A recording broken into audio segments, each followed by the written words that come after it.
Welcome back to the deep dive. Today, we're heading to South Africa. That's right. And we're guided by some really rich personal source material you, our listener, shared with us. Yeah, it's quite a collection. Memories from, border crossings, deep connections, the whole lot. It promises a really unique deep dive. Absolutely. It's fascinating. So our mission, as always, is to dig into these key moments from your South African experiences, pull out the insights. And I'm here to help piece that together, maybe add a bit of context. Should be great. Okay, let's jump in. So the South Africa part of your travels came right after Zambia. And just getting across that border, well, you described it as quite the adventure. Yeah, ending with finally getting that visa. It sounds like a story in itself. It really does. Speaks to the determination needed right from the start, doesn't it? It throws us straight into the realities of that kind of travel. The hurdles you have to jump, but also that feeling when you manage it. Getting the visa wasn't just paperwork. I was like, okay, the South Africa chapter begins. Exactly. So you arrive in Johannesburg, and there's this 2-week rest period. Within the local Indian community. Right. You called it a welcome respite, a place with familiar customs. That must have felt really grounding after the journey. Oh, definitely. We all need that sometimes, right? Yeah. Especially when you're somewhere totally new. Yeah. Finding that pocket of familiarity, shared culture, it can be really restorative. What really struck me, though, was something you mentioned even during that quieter time. What's that? You said there was a surprising amount of interest in your arrival. Oh, yeah. From really diverse groups, Westerners, Black Africans, Indians, all curious. What do you think was behind that?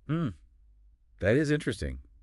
Maybe your arrival was just something different. A break from the norm, perhaps, in terms of the usual social interactions back then. Could be. Or maybe it tapped into just a basic human curiosity. Yeah. Something that goes beyond those societal divisions that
isn't it? They turn a location into a warm memory. Their hospitality gave you a secure base for everything else. Then you talk about Cape Town's geography, that specific spot where the Indian and Atlantic Oceans meet. Yeah. What a powerful image, that convergence. It feels symbolic somehow. It really does. The kind of collision of these two massive forces of nature. Maybe it mirrors how different experiences and people were coming together in your own journey right then. It speaks to the energy of the place. And it was there, in Cape Town, that you reconnected with Chris Parker. The surfer friend, yeah. From years before. Right. And what's just amazing is you said after 4 decades of no contact, 40 years. It was like no time had passed. You described those kinds of bonds as being etched into the soul's very fabric. What allows that, do you think? How do some connections just endure like that? That's a deep question, I think. Maybe some connections are just formed on a different level, perhaps based on shared values, or a really profound understanding that doesn't actually need constant upkeep, Like they tap into something fundamental. Exactly. Something core within us. So Cape Town's the setting. The focus shifts to getting ready for Maharajji's visit. But here's a detail that blew me away. Go on. You, 19 years old at the time. Incredible. Giving talks on self-knowledge at the local university. What kind of things were you sharing? That is remarkable. Wow. It shows a certain depth and confidence, I suppose, to be sharing that at such a young age.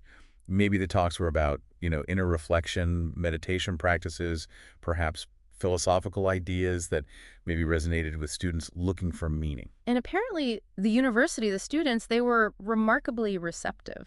Curious, yeah. They even gave you a classroom. That level of openness, it's quite striking, isn't it? It really is. It suggests a real intellectual curiosity there, maybe a desire for perspectives outside the standard curriculum. Provided classroom shows they genuinely valued it. And then when Maharajji did arrive and gave his talk, The whole student body turned out.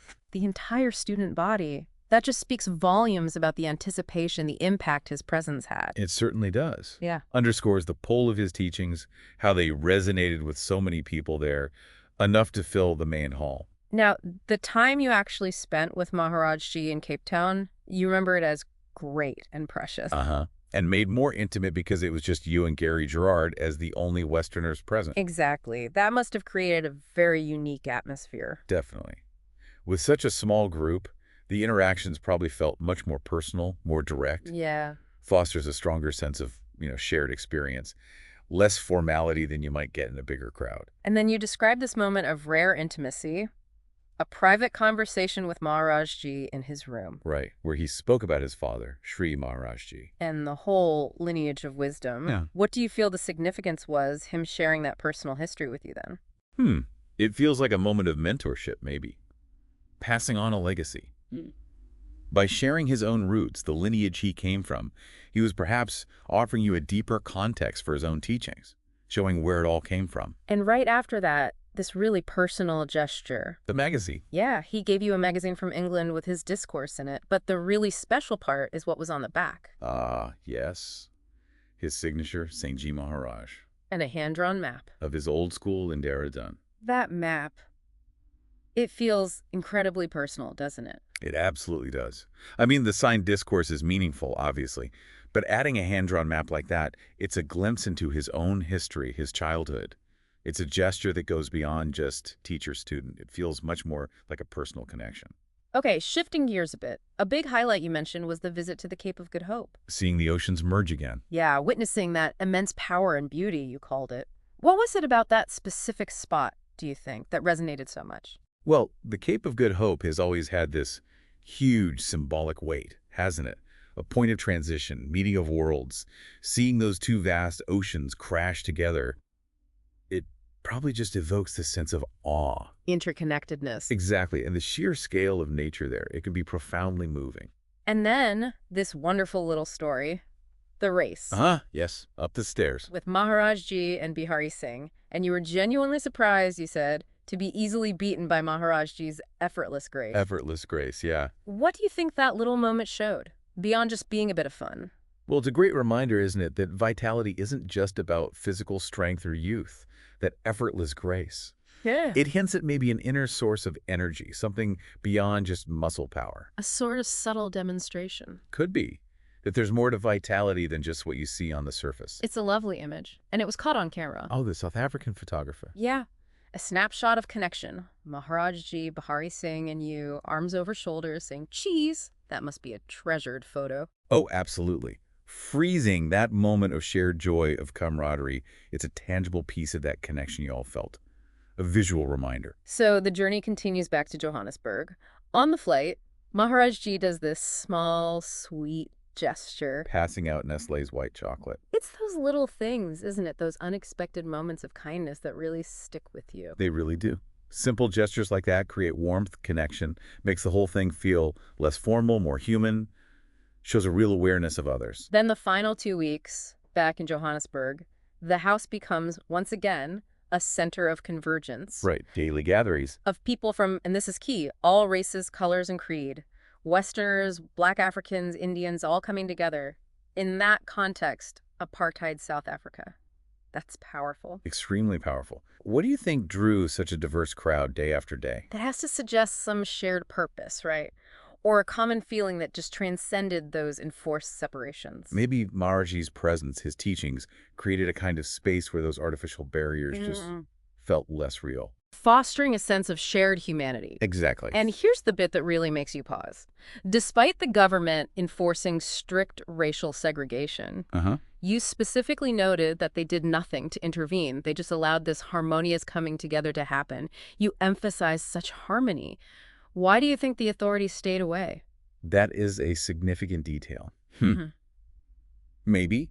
Maybe they saw the gatherings as purely spiritual or non-political, so not their immediate concern. Perhaps. Or maybe the sheer number of people, the peaceful nature of it all just made interfering too complicated or maybe even undesirable right then.